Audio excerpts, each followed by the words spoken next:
UN calls for clarity on detention of Afghan girls, education activists by Taliban authorities. On Tuesday, the United Nations announced that Matiullah Vesa, a leading girls' education activist in Afghanistan, was arrested in Kabul earlier this week. The UN has called on the Taliban to clarify the reasons for his detention and ensure that Vesa has access to legal representation and contact with his family. Vesa has long advocated for girls' education in rural areas, and his organization Pen Path has worked to encourage communities and authorities to open schools and distribute books and mobile libraries. While the Taliban claims to respect women's rights in accordance with Islamic law and Afghan custom, they have barred most girls from high school and women from universities, citing issues with the female Islamic dress. Although officials have stated that they are working to reopen schools, they have not provided a timeline.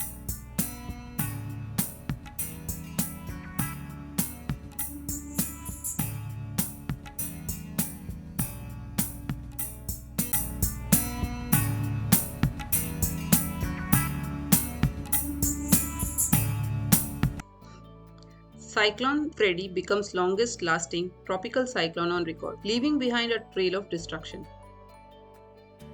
Cyclone Freddy has caused over 200 deaths and left dozens missing in Malawi and Mozambique after triggering floods and landslides. Rescue workers are continuing to search for survivors, but the situation remains dire.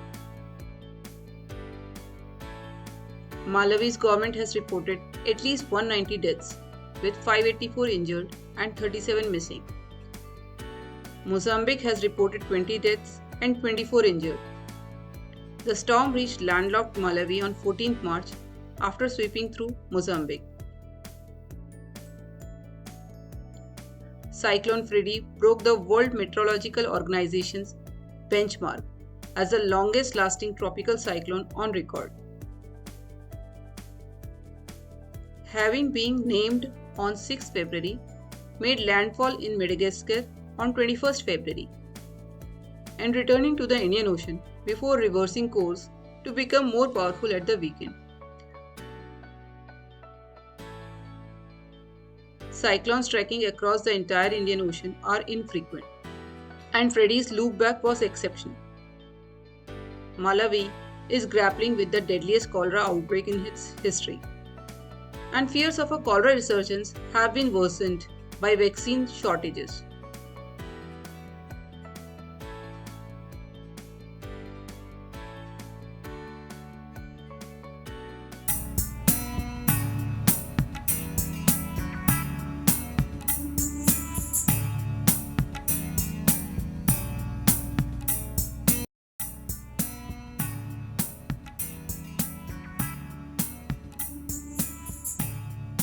Alibaba revamp organizational structure to improve agility and flexibility.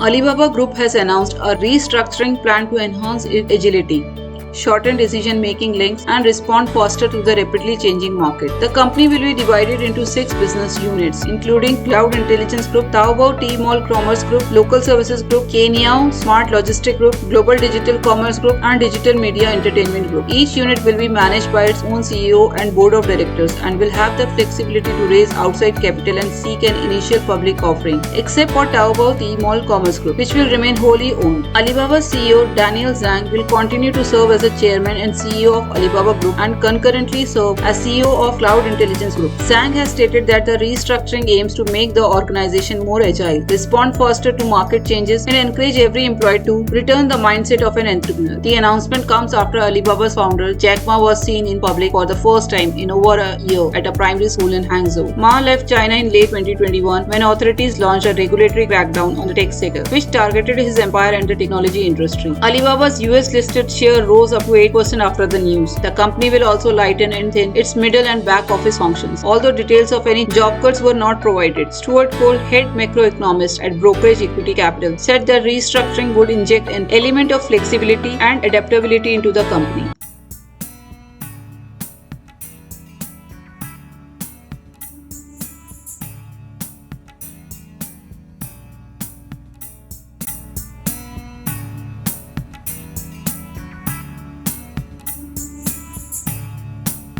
BrahMos in talks with Indonesia and the Philippines to sell supersonic cruise missiles.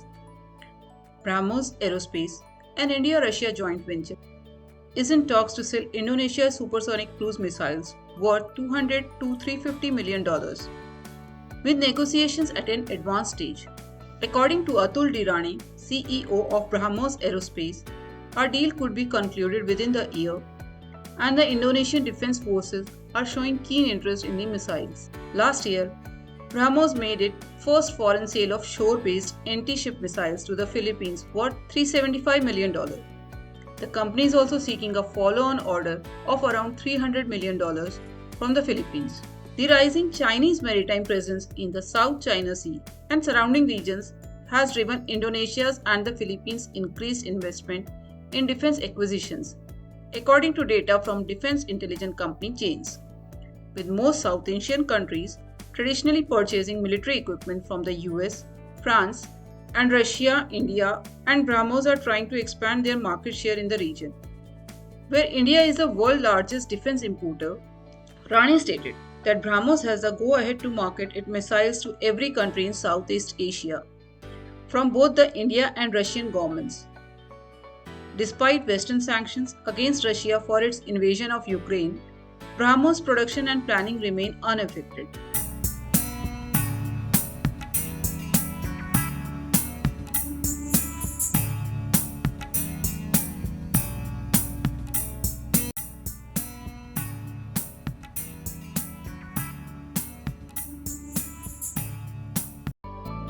Indian female boxers shine at Women's World Championships. 4 make it to finals. 4 Indian female boxers have made it to the finals of the Women's World Championships, bringing glory to their nation with their impressive performances throughout the tournament. Neetu Gangas, who beat Mary Kom in a trial match, became the world champion in the 48 kg category after defeating Mongolian medal winner in the final. Nikhat Zareen secured her second gold medal with a 5-2 win over Thailand's Raksar, while Saviti Bura defeated Australian Emma Sue Greentree in the 81 kg semi-finals, remaining in contention for a gold medal.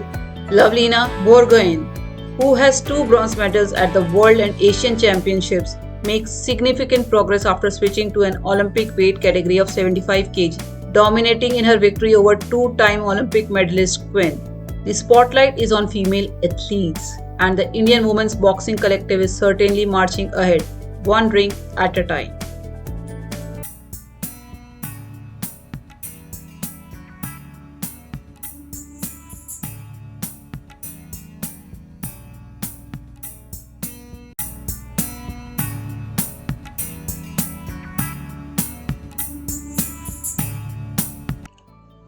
Over 700 Indian students face deportation from Canada for fake admission letters. Over 700 Indian students are at risk of being deported from Canada after their admission offer letters were found to be fake by Canadian authorities. The students had applied for study visas through Education Migration Services, a company in Jalandhar, and paid over ₹16 lakh per student for expenses including admission fees to the prestigious Humber College. While most of the students had already completed their studies and gained work experience, the fake documents were only discovered when they applied for permanent residency in Canada. This fraudulent scheme is the first of its kind to be uncovered in Canada, and experts say that it is a result of large number of students applying to Canada for study visas. Students were given forged offer letters and fee payment receipts and were often moved to different colleges or asked to wait for the next semester after arriving in Canada, without updating the Canadian government. Some students were even asked to pay a commission to the fraudulent agents to change their college after arrival. The role of the colleges which issued the fake admission offer letters is also being scrutinized. While the students are now facing deportation, the proceedings to challenge the deportation notices in court could last up to 4 years.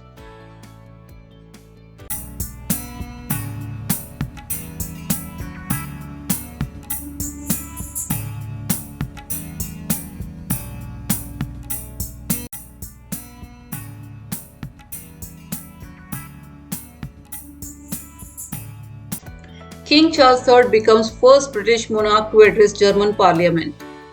On his inaugural state visit, King Charles III has become the first British monarch to address the Bundestag, the German parliament, emphasizing the deep historical bonds and long-standing ties between the two nations. During his speech, which alternated between German and English, the king praised the friendship between the two countries, which means so much to his beloved mother, and he expressed his pride in being in Berlin to renew their special bond. He also discussed the war in Ukraine and praised the country's support of Kiev, stating that countless lives have been destroyed, freedom and human dignity have been trampled, and the security of Europe has been threatened.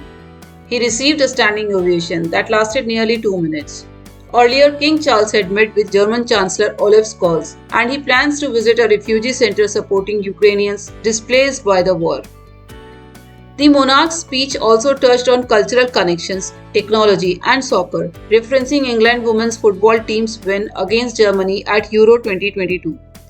He concluded by urging the pursuit of a better tomorrow to fill the unwritten chapters in the long and remarkable story of their two countries.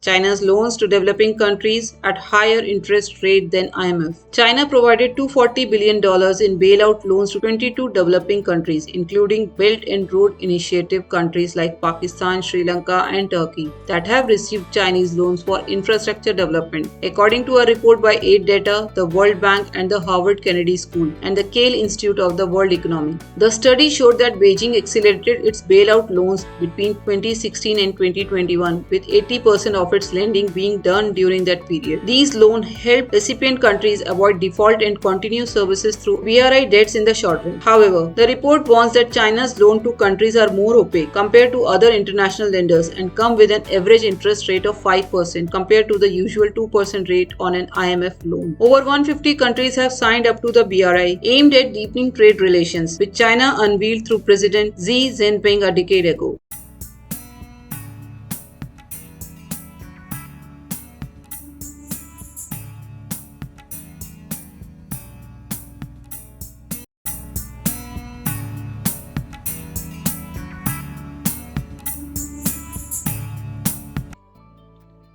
China's Coast Guard enters disputed East China Sea islets in response to Japanese incursion. On Wednesday, China's Coast Guard entered the disputed waters of the East China Sea islets, known as Diaoyu in China and Senkaku in Japan. The move was reportedly in response to what China called an incursion of Japanese vessels into Chinese territorial waters.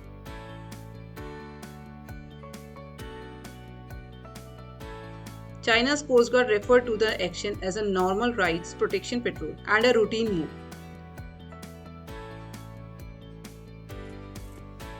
In a statement by China Marine Police spokesperson Gan Yu, however, he did not provide any specifics about the incident.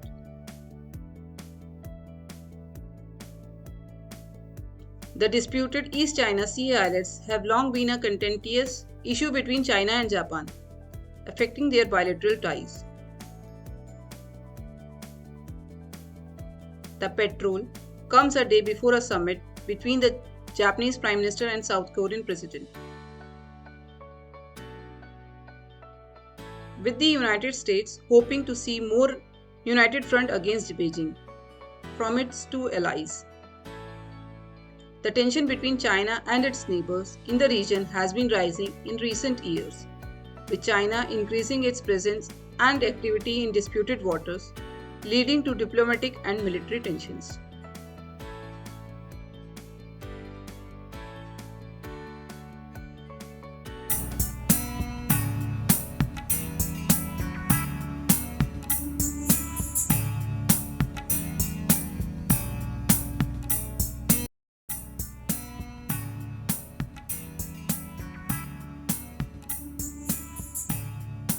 Citigroup contributes $5 billion to First Republic as a mark of confidence. Citigroup CEO Jane Fraser expressed confidence in the soundness of the US banking system and stated, that large and regional banks are well capitalized during a speech at the Economic Club of Washington, D.C. She added that the recent closures and turmoil in global financial markets were not a credit crisis, but rather a situation where only a few banks have some problems. Fraser stated that it's better to nip the problem in the bud and expressed her confidence in the banking system's ability to do so. She also stated that Citi, the fourth largest US lender, contributed $5 billion to Billy First Republic Bank to show confidence in it and expects to be paid back. Fraser praised the quick action taken by US regulators to stop bank runs that toppled Silicon Valley Bank and Signature Bank earlier this month from spreading more broadly. The banking system everywhere around the world depends on confidence, and that confidence has to be safety and security of deposits, she added.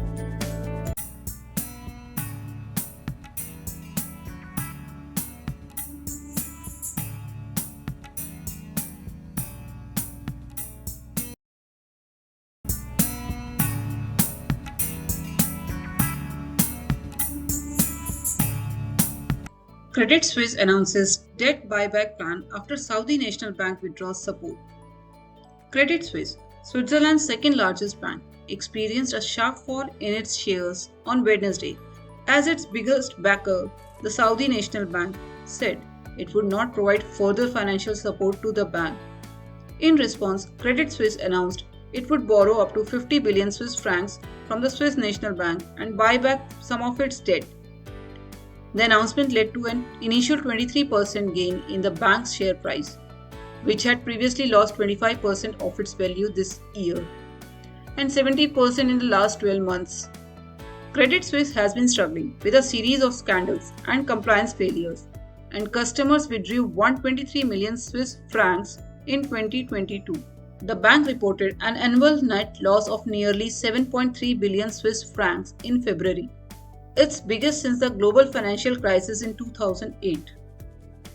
Credit Suisse is one of the 30 global systemically important banks and one of the largest financial institutions in the world.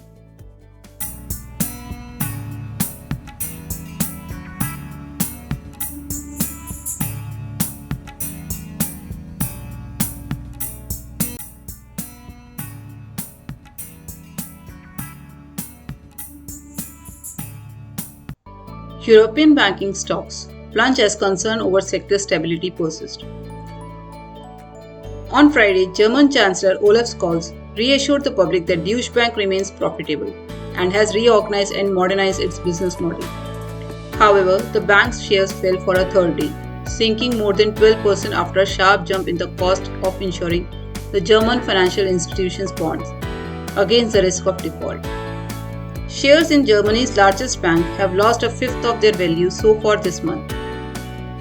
Meanwhile, the global banking sector has been rocked since the sudden collapse of two US regional banks, leading to worries that the worst problems in the sector since the 2008 financial crisis have not yet been contained. UBS Group was also hit hard, leading to the takeover of Swiss peer Credit Suisse after the troubled lender lost the confidence of investors. UBS shares were down 6% on Friday. The falls in Europe followed losses on Thursday in the US banking stocks, where investors were looking to see how far authorities will go to shore up the sector, particularly fragile regional lenders.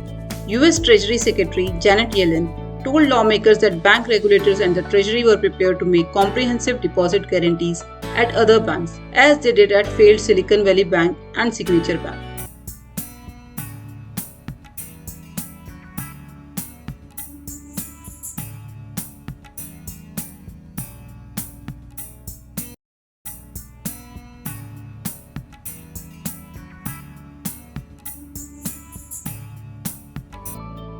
US drone flies again, despite recent incident with Russia. On Friday, an RQ-4 Global Hawk conducted a mission in the region, marking the first drone flight since the recent incident on Tuesday. Despite tensions between the US and Russia, the Pentagon has emphasized that such missions will continue. The doing of a US MQ-9 drone earlier in this week was the first direct US-Russian incident since the beginning of the Ukraine war, further exacerbating that already strained relations between the two countries. While the US has accused Russia's Su-24 fighter jets of reckless behavior. Russia has blamed the drone's sharp maneuvering for the crash.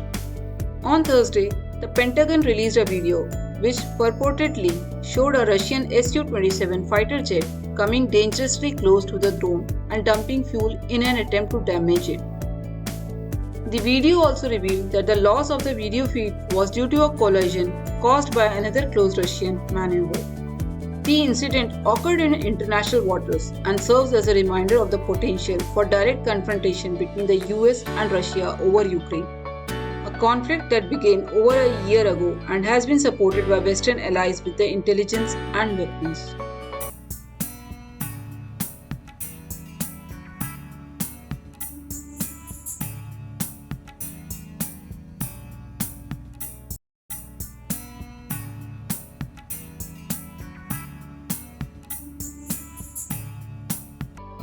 Russian fighter pilots to receive state awards for downing US drone. The Russian Defense Ministry announced on Friday that the country will award state awards to fighter pilots involved in the incident with a US drone that crashed in the Black Sea. The US military said that the drone crashed after Russian fighter jets dumped fuel on it and one of them stuck its propeller while it was flying in international airspace. Moscow denied the allegations, stating that the drone crashed while making a sharp maneuver, and claimed that the Russian warplanes reacted to a violation of a no-flight zone that Russia has established in the area near Crimea. Russian Defense Minister Sergei Shoigu praised the pilots for preventing the drone from flying into the banned area, which the Defense Ministry claimed was in line with international norms. The move indicates that Moscow intends to adopt a more aggressive stance toward future US surveillance flights. The incident underscored the seriousness of the US-Russia relationship, prompting calls between the top US and Russian defense and military leaders. The US officials emphasized the need to maintain lines of communication, while Moscow harshly denounced and the US action as arrogant disregard of Moscow's no-flight zone.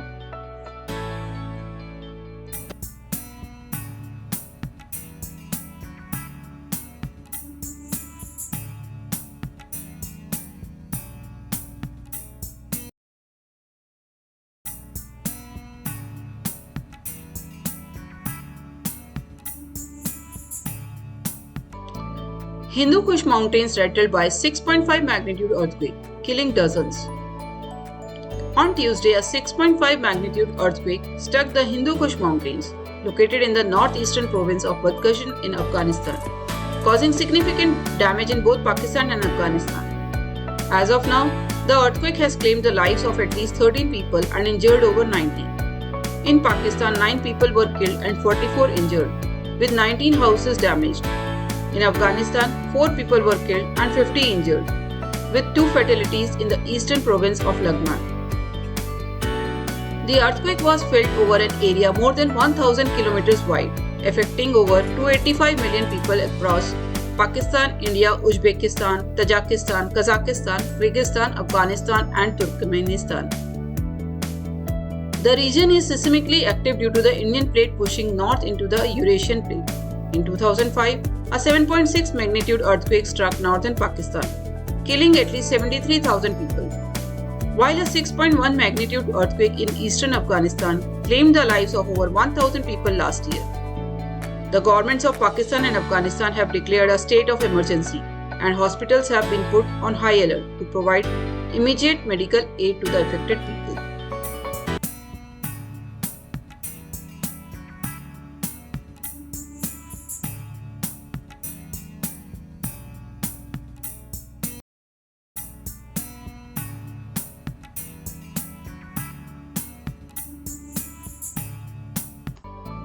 Egypt and World Bank partner to boost private sector jobs, health, and climate resilience. The World Bank has approved a $7 billion partnership agreement with Egypt for the years 2023 to 2027.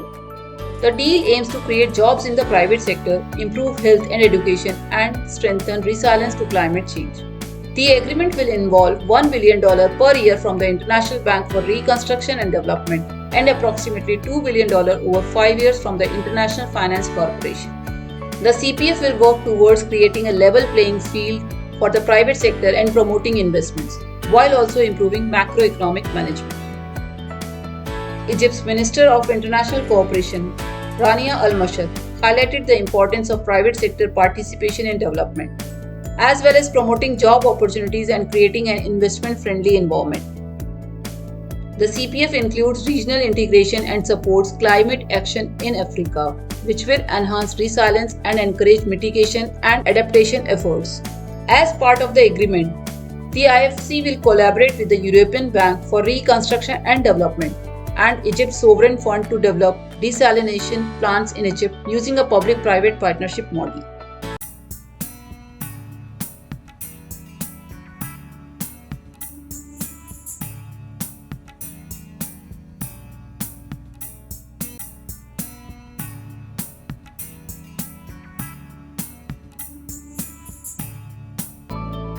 Wall Street Journal correspondent arrested in Russia on suspicion of espionage. Ivan Gershkovich, a correspondent for the Wall Street Journal, has been arrested in Russia on suspicion of espionage. The Federal Security Service, Russia's main security agency, has accused Gershkovich of trying to obtain state secrets, claiming that he was acting on the instructions of the American side. Gershkovich's arrest comes amid rising tensions between the United States and Russia over President Vladimir Putin's war in Ukraine. The Wall Street Journal has rejected the allegations, stating that it vehemently denies the allegations from the FSB and seeks the immediate release of our trusted and dedicated reporter. We stand in solidarity with Ivan and his family. Gershkovich, who is accredited by Russia's foreign ministry, covers Russia, Ukraine, and the former Soviet Union. He was previously worked with agency France Presse, the Moscow Times, and the New York Times. A Russian district court in Moscow has ordered that Gershkovich be detained until May 29. The US State Department has been tracking Gershkovich's arrest since Wednesday afternoon, according to two US officials. This is the first time since the Cold War that an American journalist has been detained on accusations of spying by Moscow.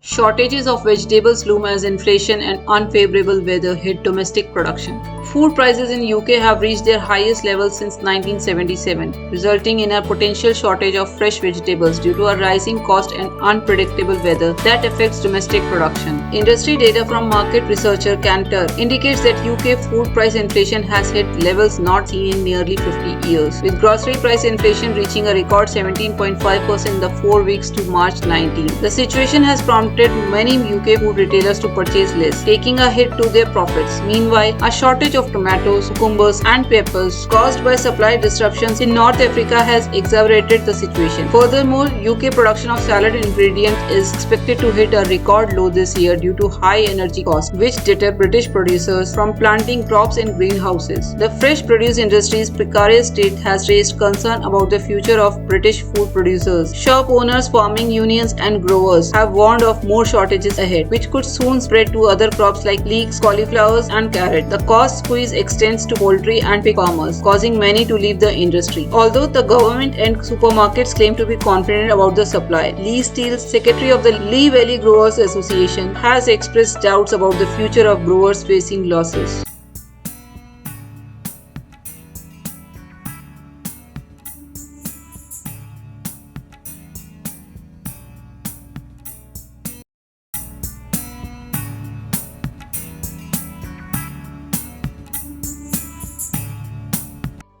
Funeral held for Ghana footballer Christine Atsu, who died in Turkey earthquake. A funeral was held in Accra, the capital of Ghana, for footballer Christine Atsu, who died in the earthquake that struck Turkey last month. Hundreds of people gathered outside the State House to pay their respects, including Ghana's president, Nana Akufo-Addo. Atsu's wife, Mary Claire Rupio, delivered an emotional tribute to her late husband. Atsu, who played for clubs including Chelsea, Newcastle, and Everton in the English Premier League, was a member of Ghana's squad at the 2014 World Cup in Brazil. He was also named Player of the Tournament at the 2015 African Cup of Nations, scoring 2 goals to help Ghana reach the final, which they lost in a penalty shootout to Ivory Coast. Mustafa Hamid, Ghana's Minister for Youth and Sports praised Atsu as a committed and dedicated youth who was a football star of his time. He added that the government and Ghana in general would continue to remember Atsu's contribution to the sport.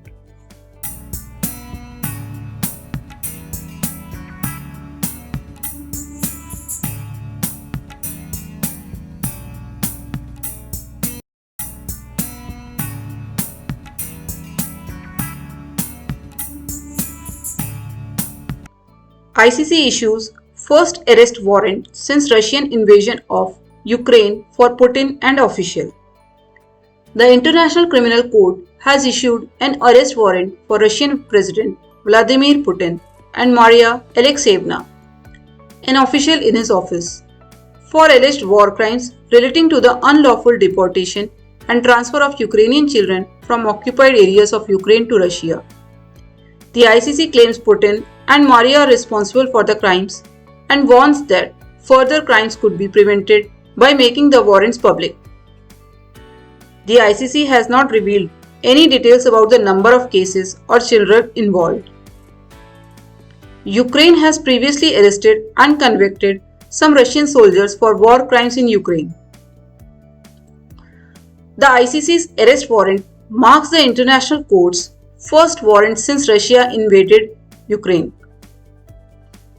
with Moscow denying allegations of war crimes. There is no community for officials, including sitting leaders like Putin, at the ICC. The court does not have its own internal enforcement mechanism and relies on ICC member states to make actual arrests.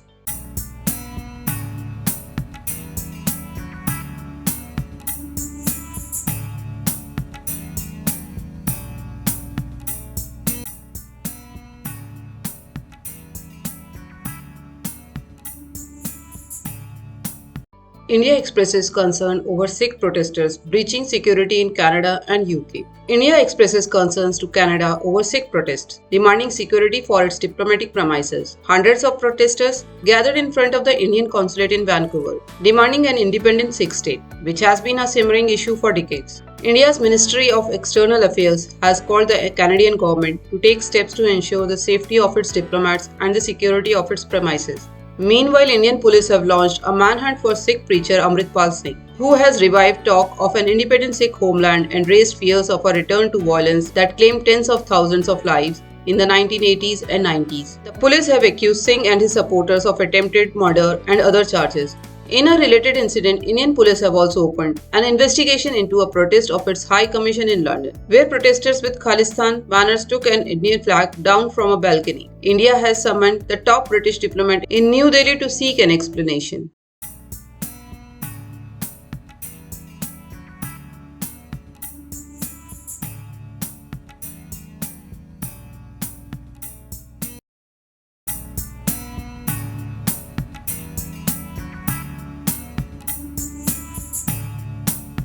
India-China border situation remains tense, says Foreign Minister. Indian Foreign Minister S. Jaishankar stated on Saturday that the situation between India and China in the western Himalayan region of Ladakh is still fragile and dangerous. Military forces remain deployed very close to each other in some areas, which poses a risk. While the situation has been somewhat stabilized through diplomatic and military talks, following a clash between the two sides in mid-2020 that led to the death of 24 soldiers, violence erupted again in December in the eastern sector of the undemarcated border between the two nations.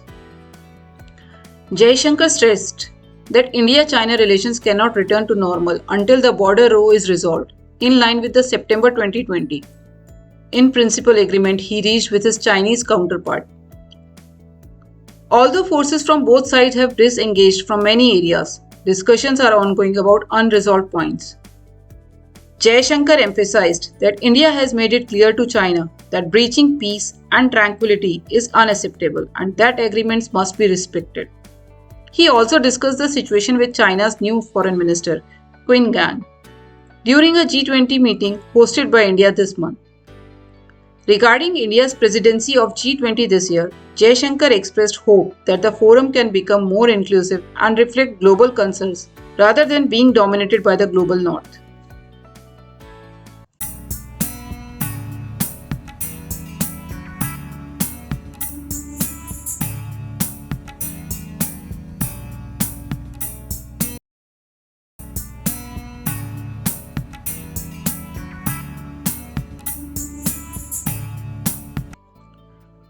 Book your tickets to space. ISRO to launch space tourism by 2030.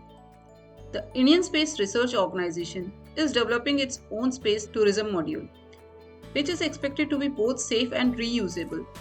And enthusiasts will be able to take a trip to space by 2030 at an estimated cost of Rs 6 crore per ticket. Senior officials from ISRO have confirmed that work on the space tourism module is gaining momentum, and the tickets will be available at competitive prices in the global market. However, it is not yet clear whether the module will include suborbital or orbital space travel.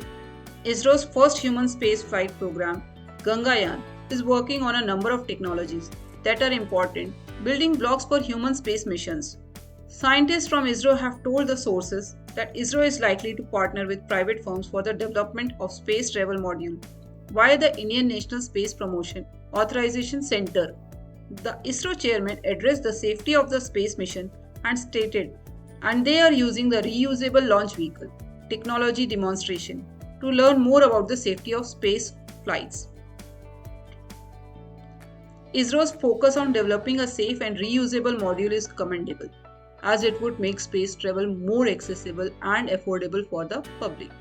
The space tourism module is expected to boost India's position in the global space industry and open up new opportunities for research and development. The project also has the potential to create new jobs and boost the Indian economy.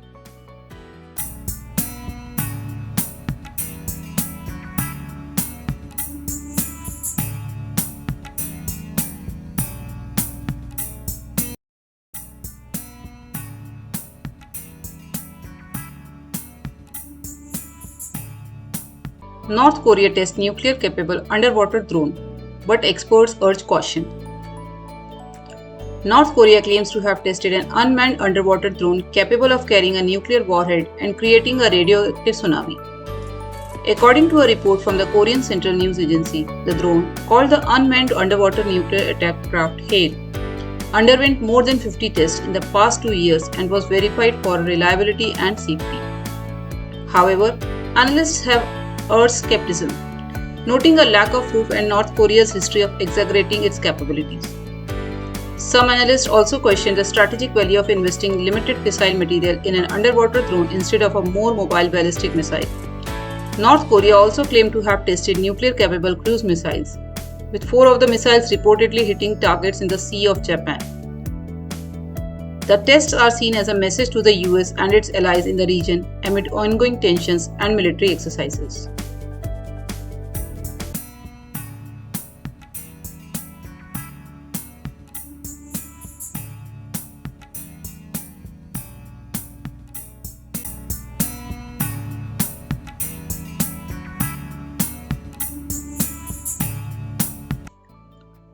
Actor Lance Reddick, known for The Wire and John Wick, dies at 60.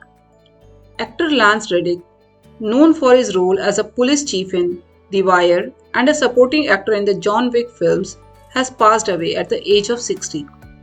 His publicist Mia Hansen confirmed that Reddick died of natural causes on Friday morning, but did not provide further details.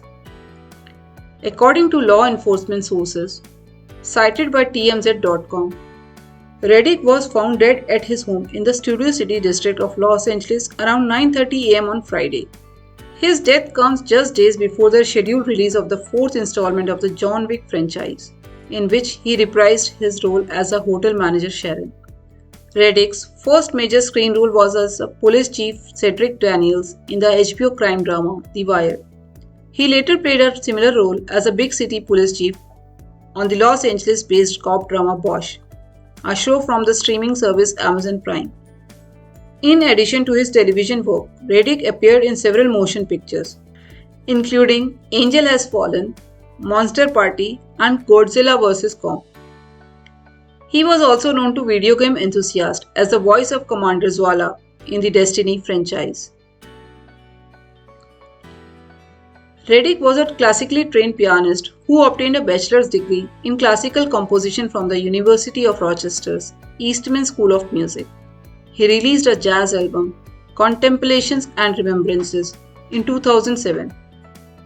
Reddick is survived by his wife Stephanie and their son and daughter.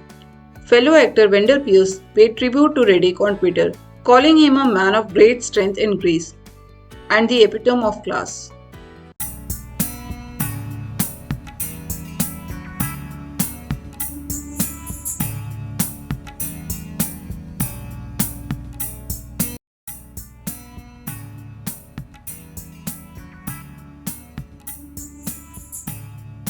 From dream to reality, Messi unveils statue at South American Football Museum. Lionel Messi, the celebrated Argentine footballer, has now carved his own legacy by leading his national team to victory in the World Cup last year. In recognition of his achievement, a life-size statue of Messi holding a replica of the World Cup trophy was unveiled at the South American Football Federation headquarters in Lima, Paraguay. The statue will stand alongside those of his predecessor, Diego Maradona, and Brazilian football legend Pelé at the Federation's museum. At the unveiling ceremony, Messi expressed his disbelief and gratitude, stating that he had never dreamed of such an honor. He emphasized the importance of fighting for one's dream and enjoying the game, which he considered the most beautiful thing in life. Messi's success story is a testament to his perseverance, hard work, and determination to achieve his childhood dream of becoming a professional football player.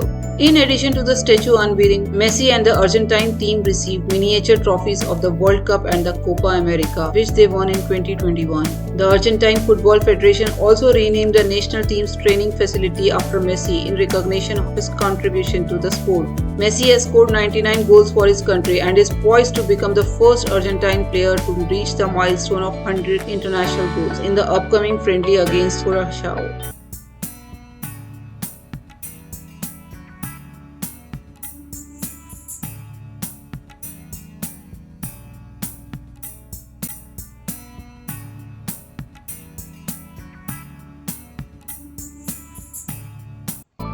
Mexican officials identified suspects in migrant detention center fire that killed 39. Mexican officials have announced that they will issue arrest warrants for individuals allegedly responsible for the death of 39 people in a fire at a migrant detention center in Ciudad Juarez. The blaze is being investigated as a homicide, with 27 additional individuals sustaining injuries. So far, at least 8 people, including 2 federal agents, 1 state migration agent, and several members of a private security company, have been identified as a potential responsible. Head of the Specialized Prosecutor for Human Rights of the Attorney General of Mexico, Sara Irene Hirares Guerra, stated that none of the public employees or private security officers attempted to open the locked door to allow the migrants to escape the burning facility. The fire was reportedly started by a group of migrants who gathered mattresses and set them ablaze as part of a protest.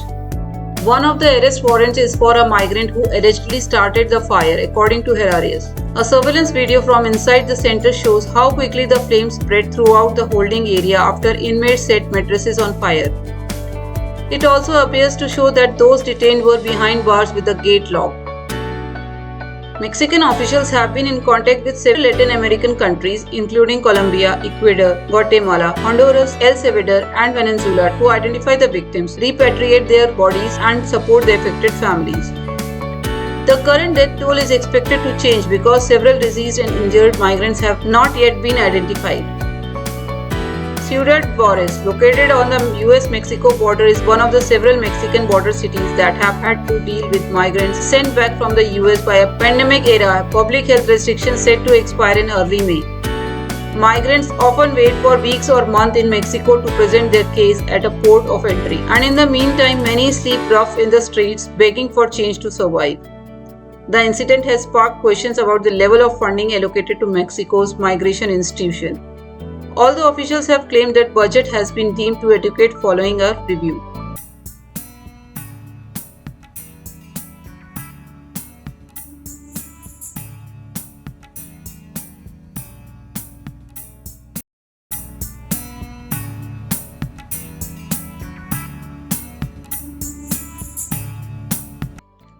Violent standoff as Pakistani police attempt to arrest former Prime Minister Imran Khan on corruption charges. Former Pakistani Prime Minister Imran Khan was greeted by supporters outside his Lahore residence on Wednesday, after police suspended an operation to arrest him amid a violent standoff around the compound. Khan faced corruption charges for not showing up to court and was facing allegations of illegally selling gifts given to him by foreign dignitaries. His supporters camped outside his home and clashed with the police, hurling stones and projectiles at them. Riot police swarmed the neighborhood, and people inside his residence lit fires after officers fired tear gas into the compound. Amid this standoff, Khan signed a surety bond stating that he would appear at the Islamabad High Court on Saturday. However, the handwritten note did not say whether he would appear in person or send a representative. Protests had also broken out in major cities across Pakistan on Tuesday in support of Khan, who released a video on social media asking his followers to come out in support of his movement if he was detained. Following the order to halt the operation, police was clearing the area outside Khan's residence and retreating, but senior party leader Asad Omar instructing PTI members to stay near Khan's residence.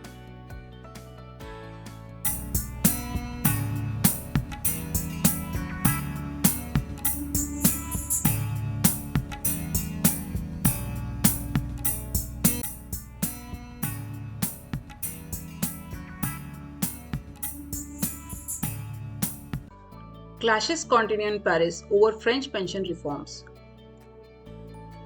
There have been further clashes between protesters and police in central Paris as demonstrations continue over the French government's pension reforms. Thousands of demonstrators set fires and threw firecrackers at police, who used tear gas to disperse them. President Emmanuel Macron has pushed through controversial reforms to increase the retirement age from 62 to 64 without a vote, prompting motions of no confidence from both left-wing and far-right parties in parliament. The government argues the changes are necessary to prevent the pension system from collapsing, but protesters and union members disagree, leading to 2 months of strikes and political debate.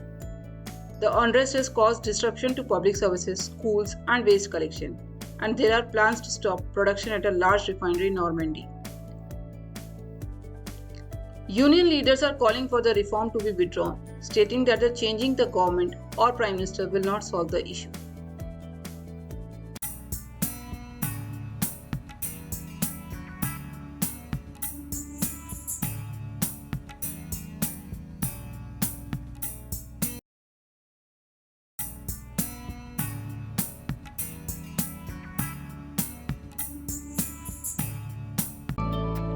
Philippine authorities arrest 3 Indian nationals on Interpol's Red Notice watch list for suspected Sikh extremist ties.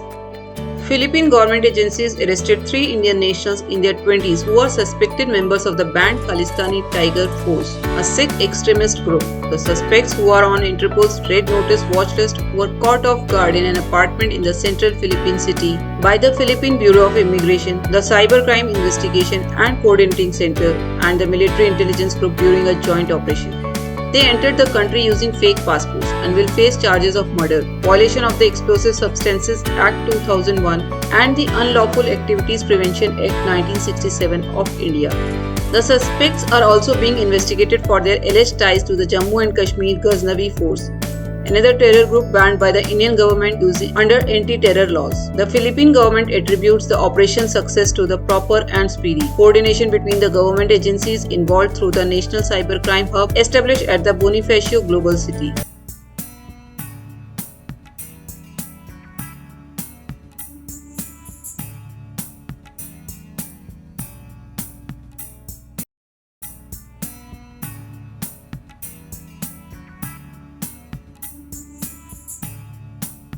South African stocks end slightly higher as rand strength against weaker dollar. On Thursday, South Africa's rand gained strength against a weakening US dollar following the US Federal Reserve's indication that it would pause its interest rate hikes. While the Fed raised interest rates by the expected 25 basis points on Wednesday, it dropped its language on ongoing increases, instead opting for some additional rises as it monitors the impact of dwindling bank confidence on the economy. At 15:46 GMT, the rand was trading at 18.0325 against the dollar, representing a 1.52% increase from its previous close, while the dollar index, which measured the currency against 6 rivals, fell over 0.3% to 102.12. The rise in the headline inflation to 7% in South Africa for February from 6.9% in January, heightened bets that the South African Reserve Bank would increase interest rate by 25 bps at its upcoming meeting next week. Stocks on the JSE closed slightly up, with both the blue chip top 40 and the broader all-share index ending the day over 0.4% higher, and the government's benchmark 2030 bond was stronger, with the yield falling by 4.5 bps to 9.950%.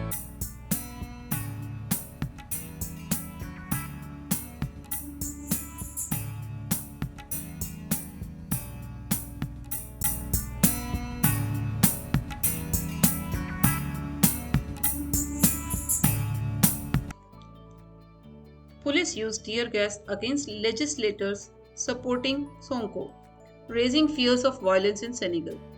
Senegalese politician and former presidential candidate Ousmane Sonko is currently facing a defamation trial in court, alongside separate charges of rape, making death threats. Sonko has denied all allegations and accused authorities of attempting to silence him and his political party with arbitrary arrest. On Wednesday, police fired tear gas at legislators who had come to support Sonko at his Dakar home. Sonko's confinement has led to growing tensions in the country, with fears of violence ahead of next year's presidential election. The opposition has called for nationwide demonstrations to condemn what they consider to be manipulation of the justice system and arbitrary arrests. Sonko claims that the charges against him are part of a plot to ruin his chances of running in the presidential election, while also accusing President Macky Sall of planning to override the constitution and run for the third term, allegations which Sall has neither confirmed nor denied.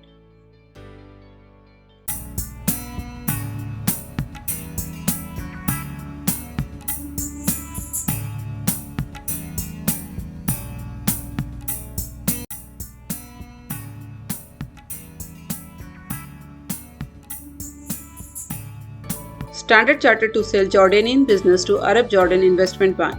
Standard Chartered is set to sell its Jordanian business to Arab Jordan Investment Bank as part of the lender's plan to exit 7 markets in Africa and the Middle East. The deal, which is subject to central bank approval, will see Egypt acquire Standard Chartered's corporate, commercial, and institutional banking, consumer lending, and private banking business in Jordan. All of Standard Chartered's employees in Jordan will be transferred to Egypt. The sale is in line with bank's global strategy to deliver efficiencies, reduce complexity, and redirect resources to areas with the greatest potential to drive scale and better support clients. For Egypt, the purchase falls within its strategy to grow its market share in the country, which has been on the rise since it acquired HSBC's banking business in Jordan in 2014 and National Bank of Kuwait's banking business in Jordan in 2022. Standard Chartered announced its plan to exit the 7 markets, including Jordan, in April 2022 and focus on faster growing markets in the region such as Saudi Arabia and Egypt.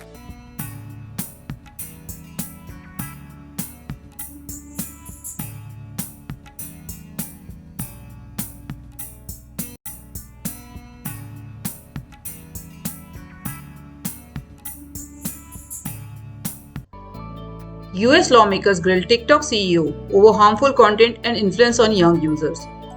Lawmakers at a congressional hearing on Thursday accused Chinese-owned social media app TikTok of promoting harmful content and causing emotional distress to young users.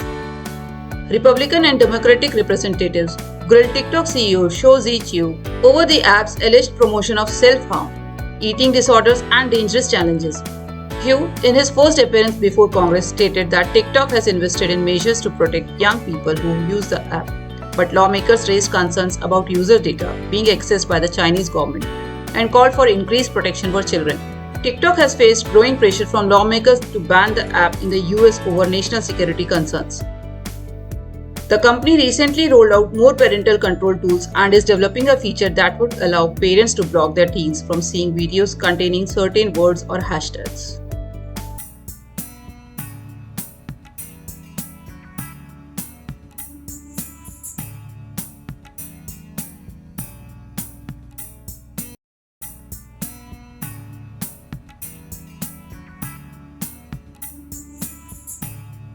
Rare long track tornado strikes Mississippi, killing at least 23.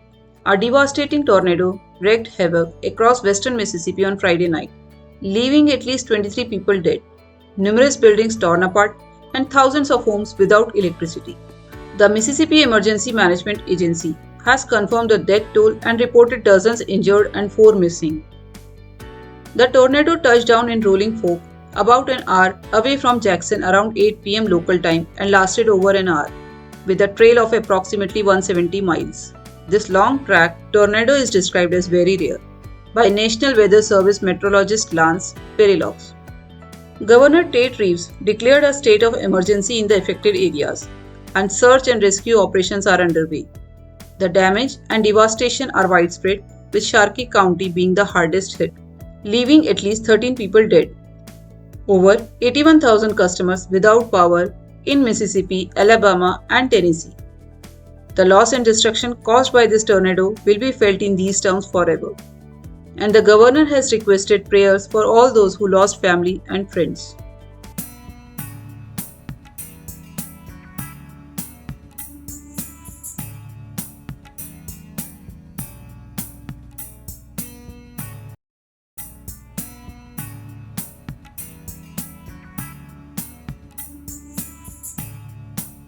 Sharp increase in migrant crossings from Tunisia raises concerns for Europe. At least 34 African migrants are missing after their boat sank off the coast of Tunisia, marking the fifth shipwreck in just 2 days. The total number of missing migrants has risen to 67, highlighting the sharp increase in the number of boats making their way towards Italy. Tunisian officials have reported that the Coast Guard stopped 56 boats heading for Italy in just 2 days, detaining more than 3,000 migrants, predominantly from sub-Saharan African countries. UN data reveals that at least 12,000 migrants have reached Italy this year, set sail from Tunisia, a significant increase from 1,300 recorded in the same period of 2022. Previously, Libya was the main launchpad for migrants from the region. The coastline of Sfax has become a major departure point for people fleeing poverty and conflict in Africa and the Middle East in search of a better life in Europe.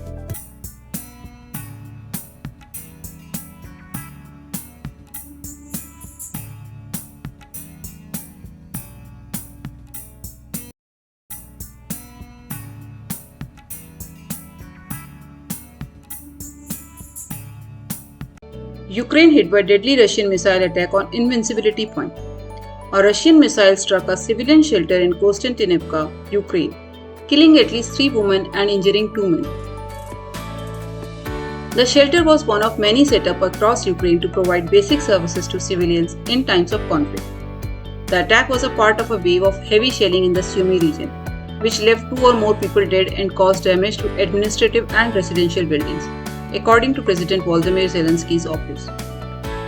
The Air Force reported that several towns and villages in the Sumy region came under fire from missiles, drones, and other weapons. 2 other deaths were reported in Chasiv Yar and Kherson.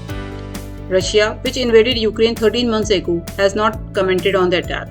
Photographs released by the emergency services show the heavily damaged remains of the one-story Invincibility Point surrounded by rubble, with a mattress protruding from the debris.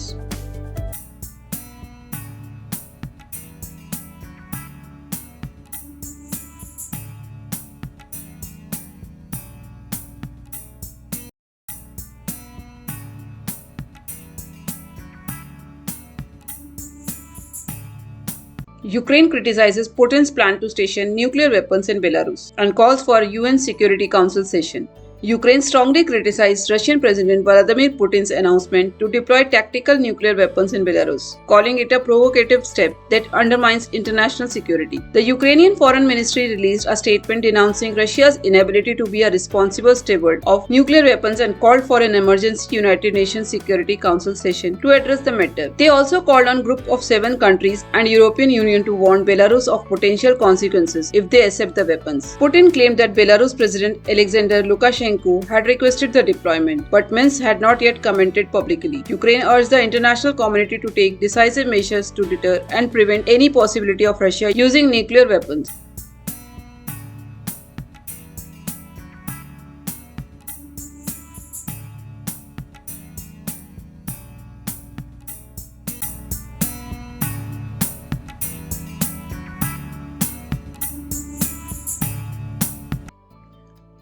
British government ministers banned from using TikTok on work devices over security concerns. The British government has prohibited its ministers from using the social media app TikTok on their official phones and devices due to security concerns. The government fears that the Chinese government could access sensitive data held on these phones. While TikTok has denied allegations of providing users' data to the Chinese government, Prime Minister Rishi Sunak has faced pressure from senior MPs to follow the US and the European Union in banning the video sharing app from official devices. Despite the ban, some politicians are still reluctant to give up their TikTok habit. Cabinet Minister Grant Shapps, an avid TikTok user, reacted to the ban by posting a clip from the film Wolf of Wall Street.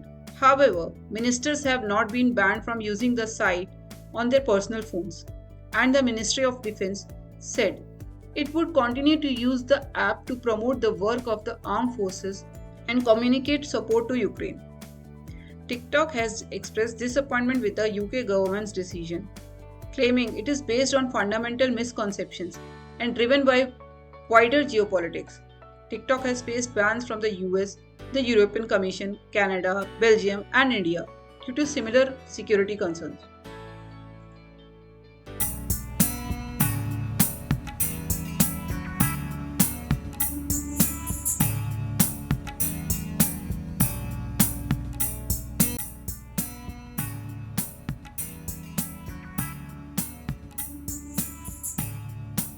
China-based sellers evade US crackdown on fentanyl precursors.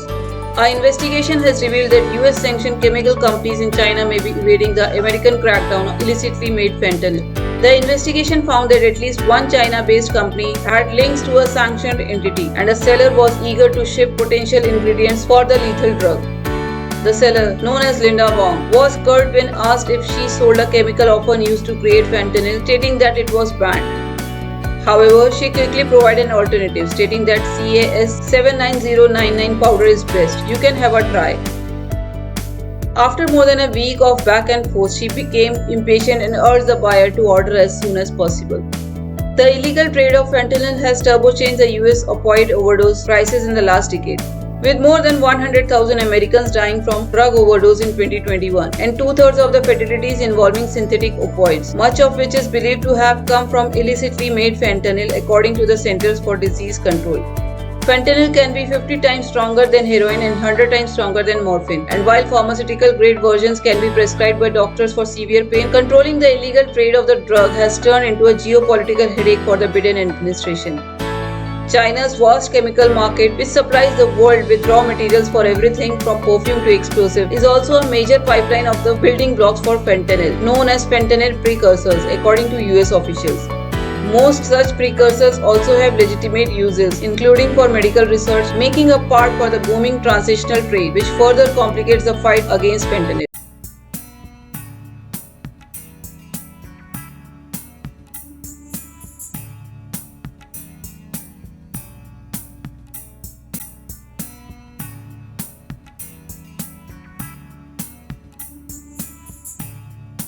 US Vice President Kamala Harris pledges to increase investment in Africa during week-long tour. US Vice President Kamala Harris has embarked a week-long tour of Africa, pledging to increase investment in the continent and boost economic growth as a countermeasure to China's growing influence. China and Russia have both invested heavily in Africa in recent years, particularly in infrastructure and resource development. Harris will be visiting Ghana, Tanzania, and Zambia during her trip and plans to meet with the presidents of each country to discuss China's engagement in technology and economic issues. The Biden administration has committed $55 billion to the continent over the next 3 years and has sought to strengthen ties with Africa. Harris will also visit a former slave castle in Ghana and plans to announce public and private sector investments during her tour.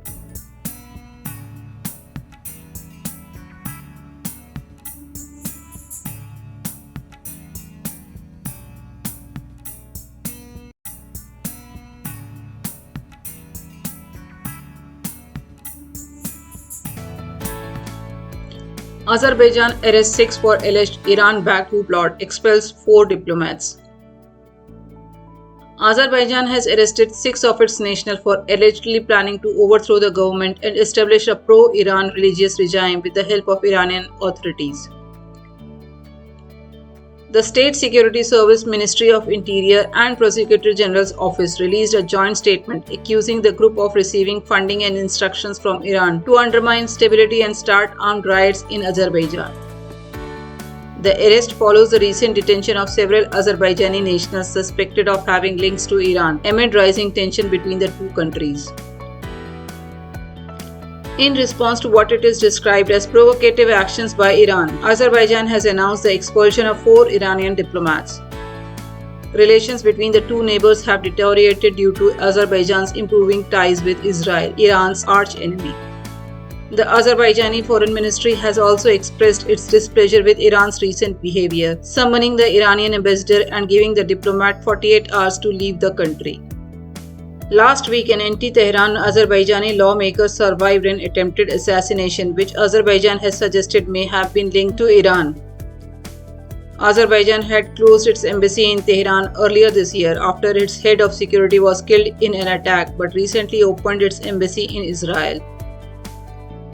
Iran, which has a sizable population of ethnic Azeris in its northwest, has criticized Azerbaijan for moving closer to Israel, viewing it as anti-Iranian.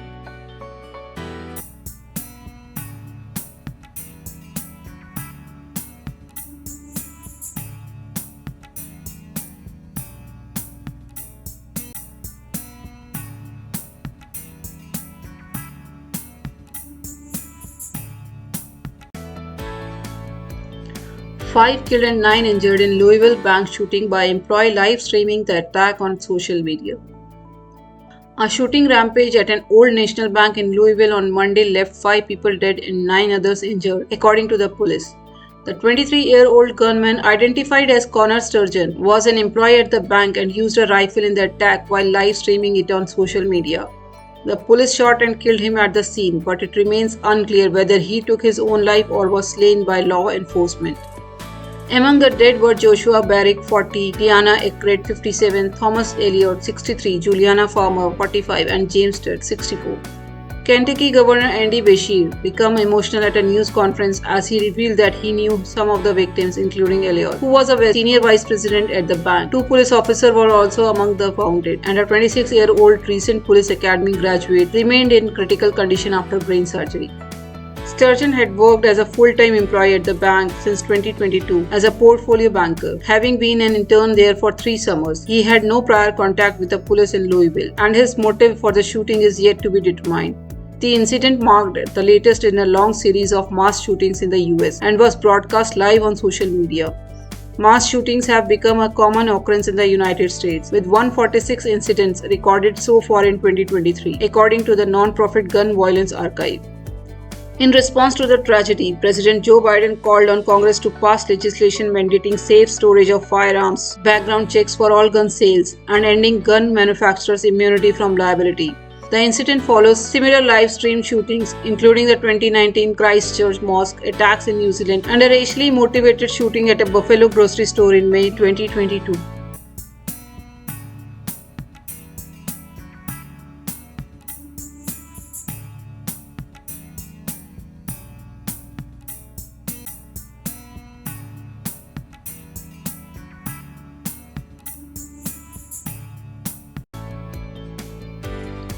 President Biden visits Northern Ireland on 25th anniversary of Good Friday Agreement amid delicate political climate. US President Joe Biden arrived in Belfast on Tuesday evening to commemorate the 25th anniversary of the Good Friday Agreement, which helped bring an end to 3 decades of violence in the Northern Ireland. Biden, a known advocate of Irish interests, will need to proceed cautiously as the largest pro-British Unionist party continues to boycott the power-sharing government established by the peace accord. On Wednesday, Biden is expected to meet with representatives from the 5 main Northern Irish parties before giving a speech to Ulster University. But a senior administration official clarified that he will not pressure them on any specific issue. In a tweet, Biden reaffirmed the US commitment to maintaining peace in Northern Ireland, saying, 25 years ago, Northern Ireland's leaders chose peace. I look forward to marking the anniversary in Belfast, underscoring the US commitment to preserving peace and encouraging prosperity. Meanwhile, Northern Ireland's Democratic Unionist Party has stated that Biden's visit will not convince them to end their protest of post-Brexit trade regulations that impose different rules on Northern Ireland than on the rest of the UK. The recent trade agreement between the European Union and the UK, which Biden supported, eased some trade barriers, but the DUP seeks further concessions that London has declined to make. Biden has at times clashed with the British government during Brexit negotiations, drawing criticism from the DUP lawmakers. Upon his arrival, he will meet with British Prime Minister Rishi Sunak before floating the possibility of increased investment in Northern Ireland to encourage resolution of the political impasse.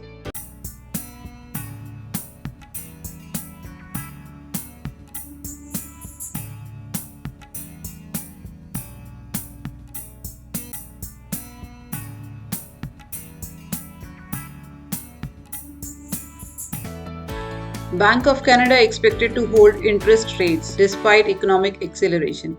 The Bank of Canada is expected to maintain its current interest rates despite recent economic growth, as it hopes activity will slow down to higher borrowing costs, according to analysts.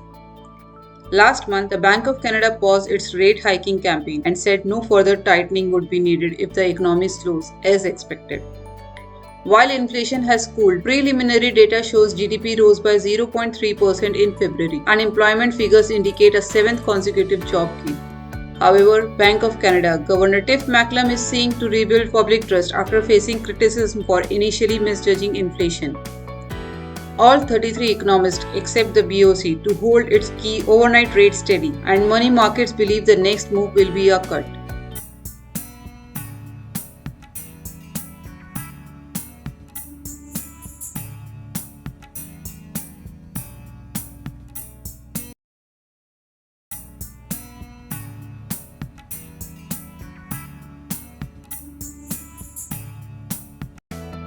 China's March exports surge, but analysts caution recovery may not be sustained.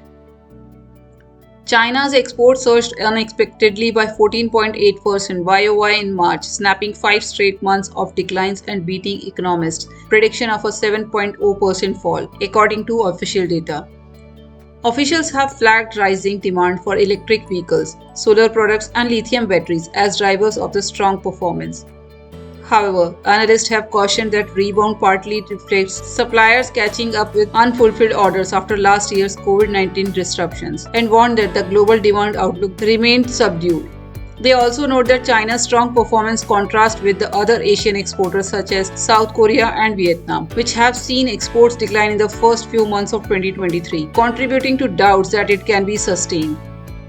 Despite the upbeat data, financial markets took little cheer as investors remained wary about the outlook. Imports also fell less than expected, dropping by just 1.4% YOY compared to the forecasted 5.0% decline, with economists pointing to an acceleration in the purchase of agricultural products, especially soybeans, as providing some support. Increases in crude oil, iron ore, and soybean import in the month were offset by a decline in copper imports. The Australian dollar, seen as a proxy for Chinese demand for commodities, rose slightly in response to the import data. LV Dalian, spokesperson of the General Administration of Customs, warned that the conditions could worsen going forward due to the severe and complicated external environment, sluggish external demand, and geopolitical factors. Capital economics analysts noted that they aren't convinced that this rebound will be sustained given the still gloomy outlook for foreign demand. They expect most developed economies to slip into recession this year and believe that the downturn in Chinese exports still have some way to run before it reaches a bottom later this year.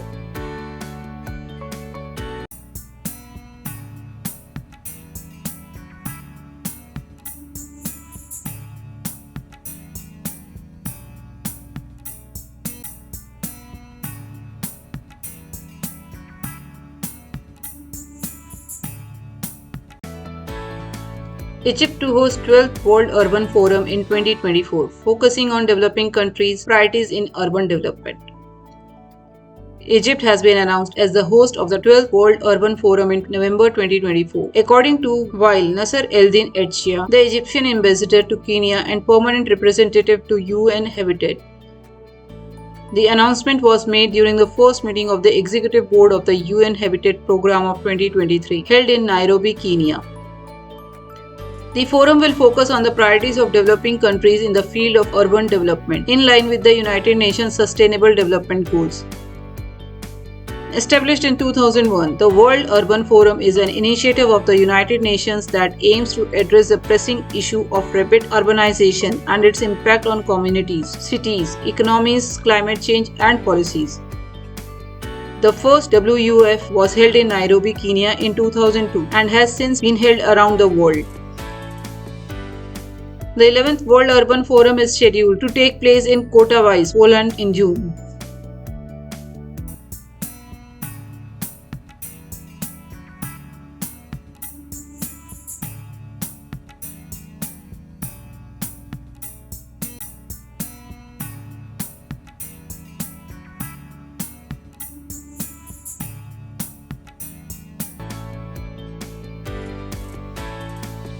Equatorial Guinea Marburg virus outbreak, 10 confirmed deaths, 14 positive cases. Equatorial Guinea's health ministry reported on Monday that the provisional death toll from the Marburg virus outbreak has reached 10 confirmed deaths. The outbreak has been ongoing for more than 2 months and has so far resulted in 14 positive cases and 10 hospitalizations, including 2 confirmed and 8 suspected cases. The virus is a cousin of Ebola and is almost as deadly. The health ministry said it had not received any new cases in the last 48 hours.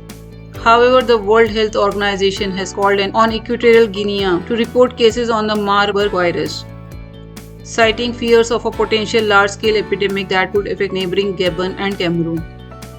WHO has deployed additional experts and is helping Gabon and Cameroon to strengthen their preparedness and response to the epidemic. Tanzania has also reported a Marburg epidemic with 5 deaths. The virus is transmitted to humans by fruit bats and is spread in humans through direct contact with the bodily fluids of infected people or with surfaces and materials. There is no approved vaccine or antiviral treatment for the virus, and the case fatality rate is up to 88%. However, supportive care and treatment of specific symptoms can increase the chances of survival.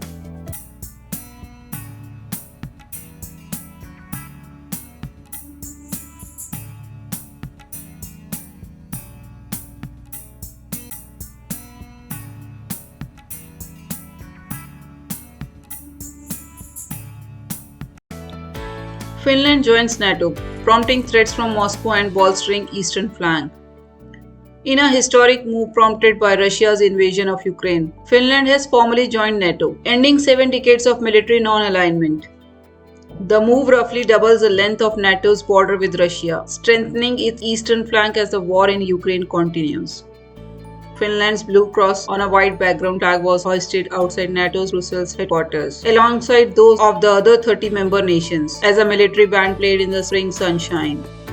Speaking at the ceremony, NATO Secretary General Jens Stoltenberg noted that Russian President Vladimir Putin had cited opposition to NATO's eastward enlargement as one justification for invading Ukraine, and said that Finland's accession would have the opposite effect. Finnish President Sauli Niinisto said that Finland's primary contribution to NATO's common deterrence and defense would be to defend its own territory, but noted that there was still significant work to be done to coordinate with NATO. Russia's foreign ministry said that Finland's move was a dangerous historical mistake that would tear relations with Moscow and undo its status as a confidence-building presence in the Baltic Sea and Europe at large. The Kremlin threatened countermeasures in response to Finland joining NATO, with Defense Minister Sergei Shoigu saying that it raised the risk of the conflict in Ukraine escalating further. Russia had announced on Monday that it would strengthen its military capacity in its western and northwestern regions in response to Finland joining NATO. Ukrainian President Volodymyr Zelensky's chief of staff, Andriy Yermak, hailed Finland's step, saying that NATO was also a key goal for Ukraine.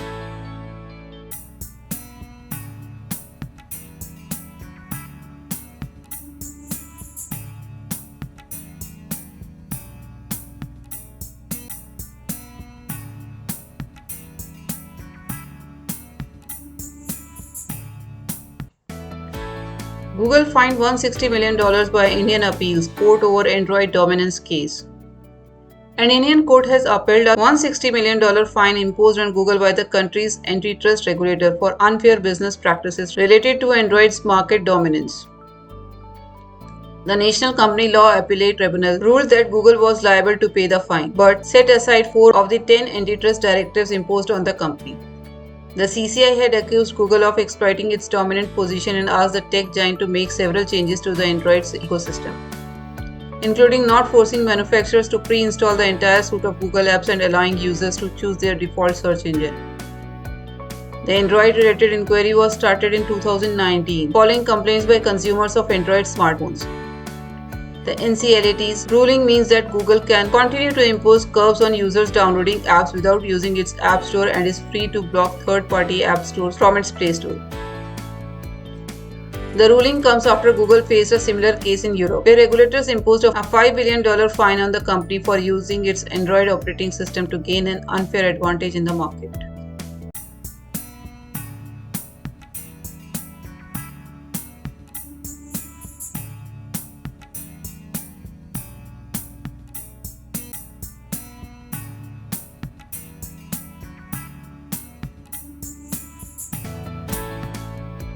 India to host G20 meeting in Kashmir despite Pakistan's objections. India is set to host a senior official level meeting of G20 culture ministries in Jammu and Kashmir in May, a move that Pakistan has strongly objected to. Pakistan has sought support from its allies to scuttle the move, but India remains determined to go ahead with the meeting. This comes as Pakistan is facing bankruptcy and is unable to import medicines for its citizens. Meanwhile, the Indian part of Kashmir is developing at a much faster pace than Pakistan and has a budget for development that is double the size of the bailout Pakistan is requesting from the International Monetary Fund. Despite these stark realities, Pakistan is still insurging in Indian territory and claiming Kashmir as its own. This move is seen by many as an attempt by Pakistan to gain political gains ahead of upcoming elections, rather than prioritizing the needs of its own people. As India continues on its path of development and prosperity in the region, the people of Pakistan must decide what they want, Kashmir or a better life for themselves. The Indian government remains committed to the development of Kashmir and will not be deterred by Pakistan's objections.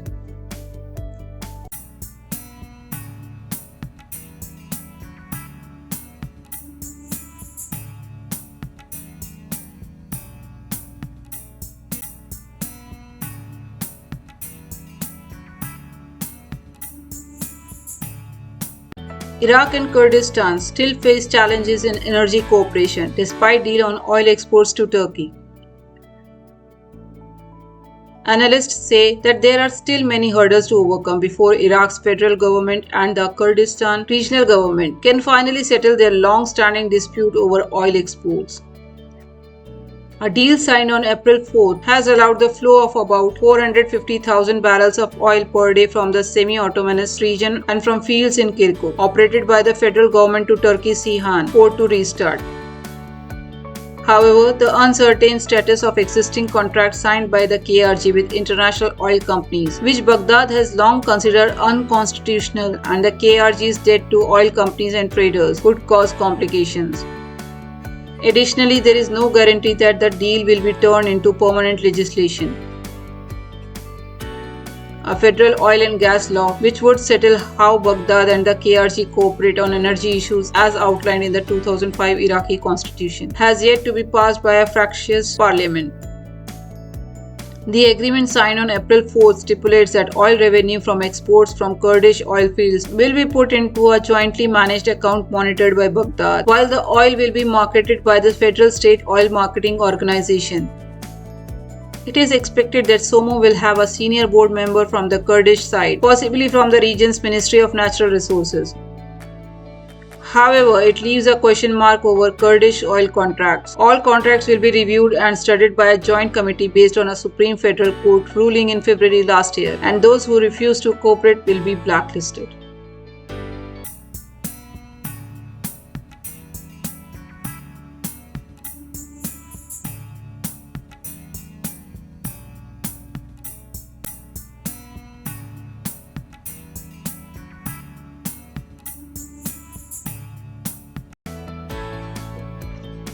Israel hits Hamas sites in Gaza and Lebanon, largest attack since 2006.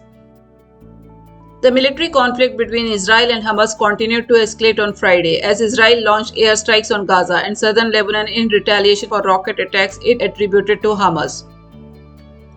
The attacks came amid heightened tensions following police raids on the Al-Aqsa Mosque in Jerusalem, which took place during the Muslim holy month of Ramadan and the Jewish Passover holiday. Hamas controls the blockaded southern coastal strip, and Israel claimed that its jets hit 10 targets including tunnels, weapons manufacturing and development sites. As the Israeli military carried out strikes in Gaza, rockets were fired in response, but there were no reports of serious casualties. One rocket hit a house in the southern town of Sderot. The conflict intensified when rockets were launched from Lebanon towards northern Israeli areas, which Israeli officials also attributed to Hamas. The Israeli military said 34 rockets were launched from Lebanon, out of which 25 were intercepted by air defense systems. The attack was the biggest since 2006, when Israel fought a war with Hezbollah, a powerful Shiite group that helped Iran project its power across the region. Although Israel blamed Hamas for the attacks, security experts suggested that Hezbollah, which must have given its permission, was likely responsible. Lebanon's Prime Minister Najib Mikati condemned any military operations from its territory that threatened stability. Hamas issued a statement saying that it had held Israel fully responsible for the escalation and aggression against Gaza and the consequences that may arise. The UNIFIL, the UN peacekeeping mission in Lebanon, said that it had contacted both parties and urged them to halt their actions. The cross-border strikes followed a security cabinet meeting in Israel, after which Prime Minister Benjamin Netanyahu stated that Israel's response would exact a significant price from its enemies. The strikes came as Hamas head Ismail Haniyeh visited Lebanon, heightening tensions in the region. Despite the escalation, a military spokesman for Israel stated that the operation was over for the moment and that quiet would be answered with quiet. However, the situation remains volatile and there are fears that further escalation may occur.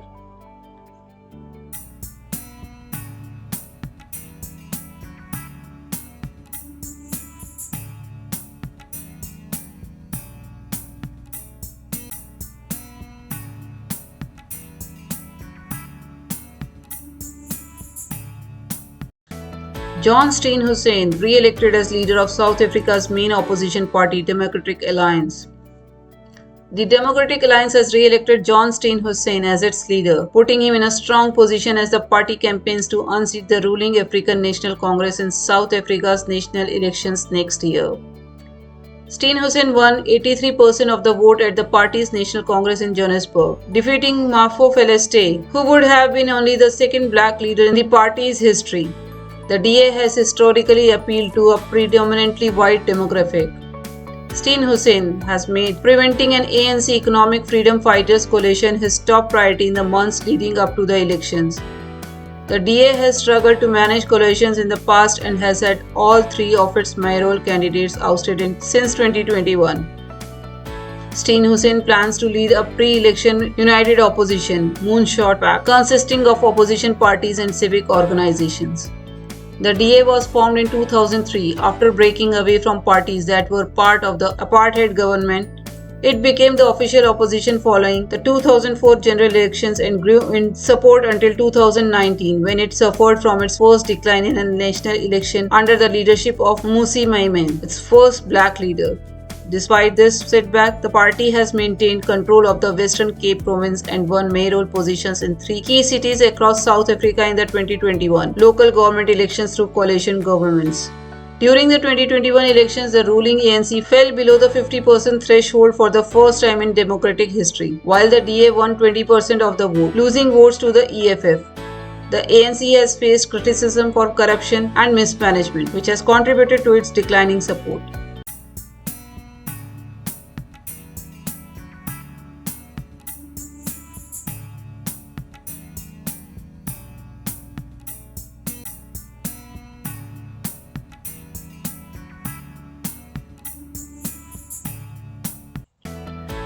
Oil-producing countries cut production in voluntary agreement to support prices amid economic clash between US and China. Several oil-producing nations within the OPEC Plus alliance, which have voluntarily cut their production by approximately 1.7 million barrels per day until the end of the year. This move follows an official reduction of 2 million barrels per day in November 2022, both aimed at supporting the price of Brent crude, which has lost about 20.6% of its value over the past year. However, the US Federal Reserve has raised interest rates 9 times in the past year, hoping to curb inflation even if it leads to a slowdown in economic growth. Oil, which is a major commodity and source of inflation, has become a primary target for curbing American inflation policies. This creates an economic clash between two fronts and a complicated global financial circumstance that could have severe repercussions for both parties. One front is led by the US, while the other is led by China, which has recently entered the arena of competition for political influence. The current state of division is reminiscent of the post-crisis situation of 1929, and it portends severe economic consequences. Kuwait is the most exposed country to this situation, as it is heavily dependent on oil revenue, which is decreasing while public expenditures are increasing. The country's current administration is temporary and unable to take preventive measures to protect the economy of external repercussions.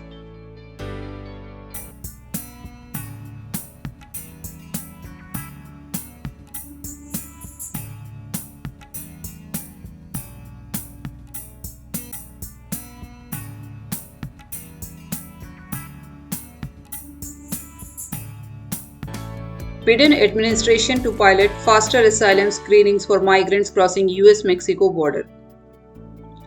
The Biden administration will test faster asylum screenings for migrants caught crossing the US-Mexico border illegally in preparation for the end of COVID-19 border restrictions in May.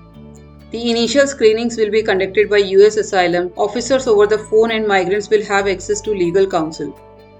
The experiment will involve a small number of migrants and will be used to inform the best practices for possible broader application in the future. The pilot program is similar to the rapid asylum screening used by former President Donald Trump, but with the guarantee of legal representation. The border experiment will begin next week, and Homeland Security has not yet disclosed where it will be implemented.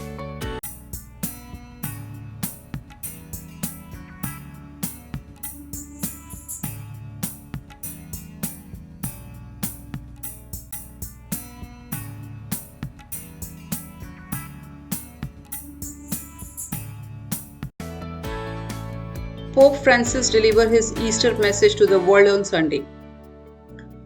Pope Francis delivered his Easter message to the world on Sunday, urging Russians to seek the truth about their country's invasion of Ukraine and appealing for dialogue between Israelis and Palestinians following recent violence.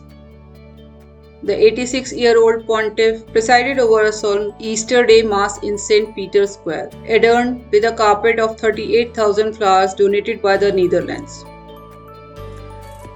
Despite the unseasonable cold that forced him to skip an outdoor service on Friday, he went up to the central balcony of St. Peter's Basilica to deliver his twice-yearly Urbi et Orbi message and blessing, addressing a crowd estimated at about 100,000. In his message, the Pope prayed to God for peace in the midst of the darkness and gloom that often envelops the world, and called for an end to the conflict and bloodshed in Ukraine. He asked God to comfort the wounded and those who have lost loved ones, and to open the hearts of the entire international community to end the war. The Pope also called for peace in the Middle East, expressing deep concern over recent attacks that threaten the climate of trust and reciprocal respect necessary for resuming the dialogue between Israelis and Palestinians. He entrusted the city of Jerusalem to God and asked for peace to reign in the holy city and the entire region. Israeli-Palestinian tensions have risen sharply since Israeli police raids last week on Al-Aqsa Mosque in Jerusalem, which caused outrage across the Arab world. This Easter message is consistent with the Pope's previous calls for peace and an end to violence and conflict around the world.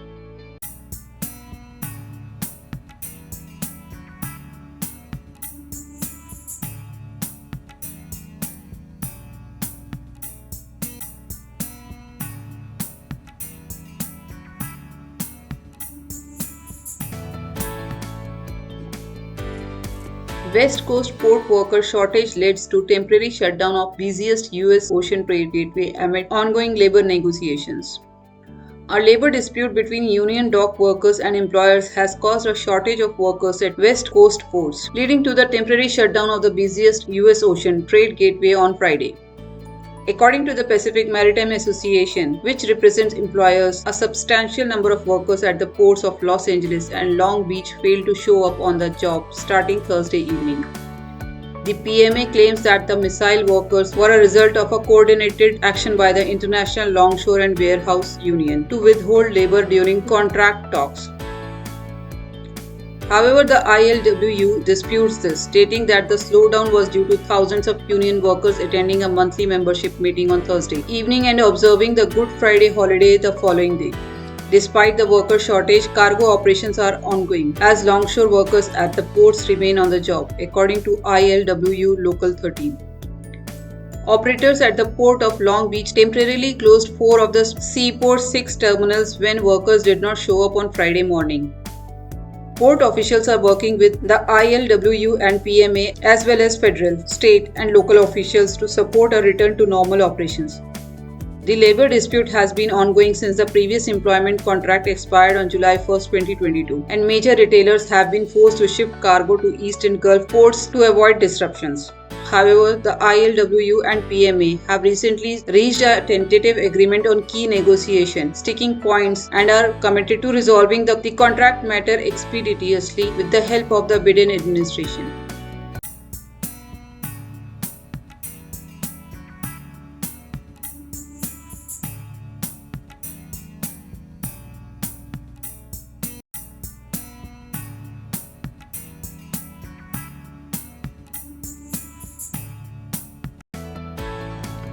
Japan, France and India to unveil platform to restructure Sri Lanka's debt with hope for China to join.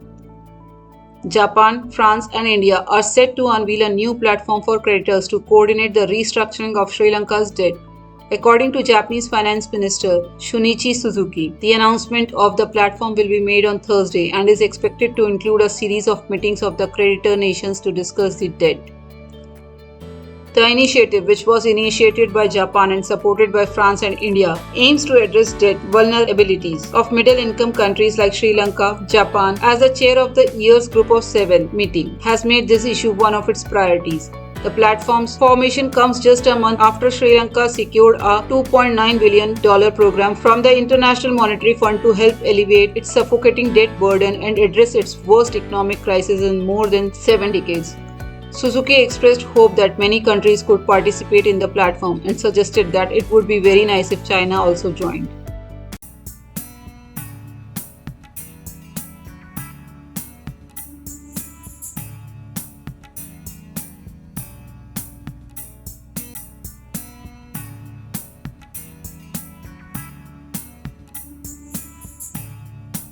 UK joins trade pact with 11 Asia-Pacific nations, boosting exports and cutting tariffs on goods.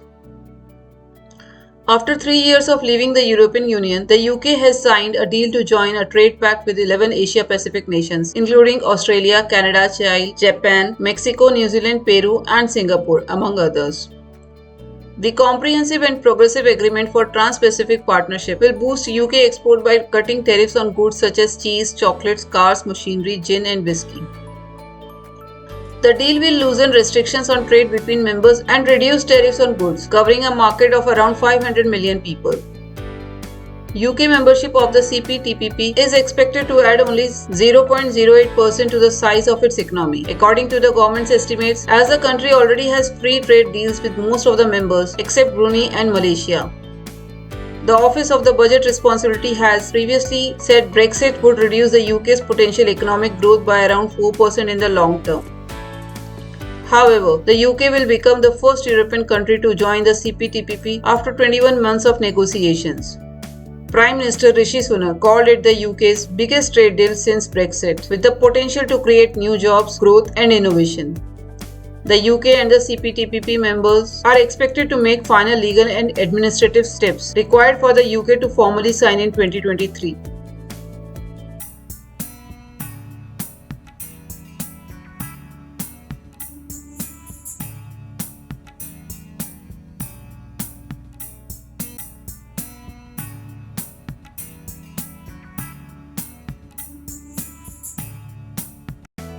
China issues warning to US over House Speaker's meeting with Taiwan's leader.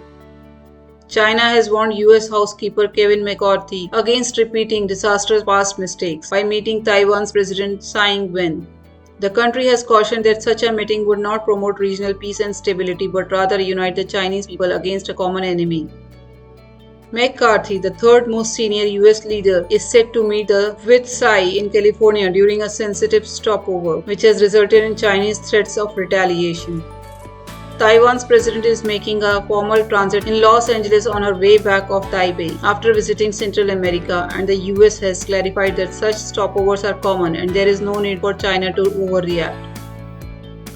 However, the Chinese consulate in Los Angeles called this claim false and said Tsai was engaging in official exchanges to put on a political show. The consulate added that the gesture of McCarthy meeting with Tsai would harm the feelings of the Chinese people and affect the political foundation of Sino-US ties. China urged McCarthy not to play with Taiwan card, which could repeat disastrous past mistakes and further harm relations between the two countries. The Chinese Foreign Ministry spokesperson said that China would closely follow developments and vigorously defend its sovereignty and territorial integrity without providing further details.